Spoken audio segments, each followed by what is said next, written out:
Hi friends, ఈరోజు దోశలోకి కానీ ఇడ్లీలోకి కానీ టమాటో చట్నీ ఎలాగ చేసుకోవాలో చూద్దామండి. అది కూడా ఒక వెరైటీ చట్నీ అండి. టమాటోతో పాటు మనం వేరుశనగ గుళ్ళు, తర్వాత ఆనియన్, చింతపండు, పచ్చిమిర్చి వేస్తామండి.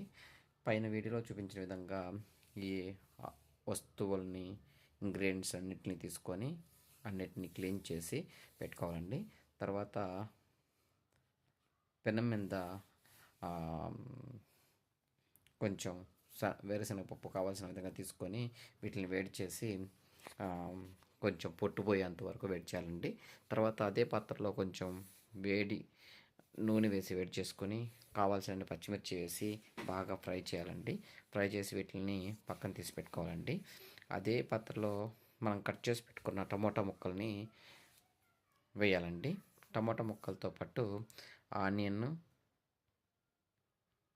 పచ్చిమిర్చి ఆల్రెడీ వేసామండి.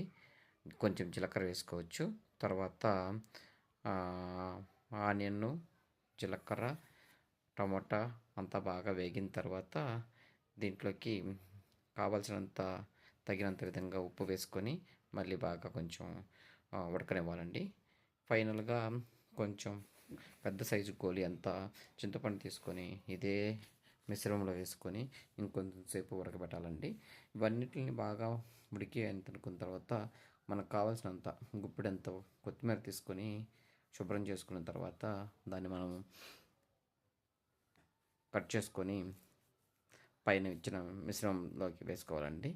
నెక్స్ట్ అదేవిధంగా వీటన్నిటిని బాగా ఆర్చి బాగా ఉడకనివ్వాలండి. పొయ్యి మీద ఒక 10 to 15 minutes తర్వాత దాకా ఉడకనిచ్చిన తర్వాత వీటిలో నుంచి కొంచెం వాటర్ అంతా తేలి బయటకు వస్తుందండి. ఆ తర్వాత మనం ముందుగా క్లీన్ చేసి పెట్టుకున్న మిక్సీ జార్ తీసుకొని మిక్సీ జార్లోకి వీటన్నిటిని ఒకదాని తర్వాత ఒకటి వేసుకొని నిదానంగా గ్రైండ్ చేసుకోవాలండి. గ్రైండ్ చేసుకున్న తర్వాత వీటన్నిటికీ ఒక పోపు పెట్టుకోవాలండి.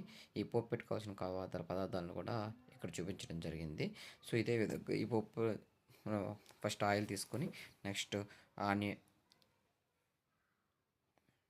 తీసుకొని జీలకర్ర, ఆవాలు, తెల్లగడ్డ అన్నీ వేసుకొని కొత్తిమీర, కరివేపాకు, కొంచెం శనగపప్పు వేసుకొని బాగా ఫ్రై చేసుకొని తర్వాత ఈ మిశ్రమంలోకి పోపులోకి మనం గ్రైండ్ చేసి పెట్టుకున్న మిశ్రమాన్ని వేసి కలయబెట్టాలండి.